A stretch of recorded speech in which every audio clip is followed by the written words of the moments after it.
आता बघणार आहोत टॉप 9 मोठ्या बातम्या। मोदी सरकारचं खातेवाटप जाहीर, अमित शहांना पुन्हा केंद्रीय गृहमंत्रीपद तर राजनाथ सिंह यांची संरक्षण मंत्रीपदी वर्णी। गडकरींना पुन्हा रस्ते वाहतूक खात्याची जबाबदारी तर अजय टमटा, हर्ष मल्होत्रा रस्ते विकास मंत्रीपदी। निर्मला सीतारामन या पुन्हा अर्थमंत्री तर जेपी नड्डांकडे आरोग्य मंत्रालयाची जबाबदारी। एस जयशंकर पुन्हा परराष्ट्र मंत्री तर मनोहरलाल खट्टर यांना ऊर्जा मंत्रालयाची जबाबदारी।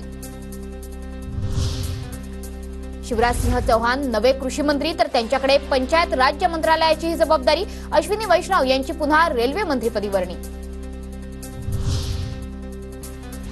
प्रतापराव जाधवांकडे आयुष राज्यमंत्री स्वतंत्र प्रभार तर मुरलीधर मोहोळ आणि नागरी उड्डाण सहकार राज्यमंत्री। चिराग पासवान यांची क्रीडा आणि युवक कल्याण मंत्रीपदी वर्णी तर रक्षा खडसेंकडे क्रीडा मंत्रालयाची जबाबदारी।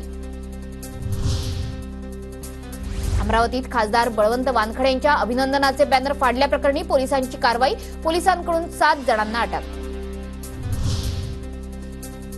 बीडमध्ये मनोज जरांगेंच्या विरोधात व्हिडिओतून अपमानजनक भाष्य करणाऱ्या 3 जणांविरोधात गुन्हा दाखल। व्हिडिओच्या माध्यमातून 2 समाजांमध्ये वाद निर्माण झाल्याचा आरोप।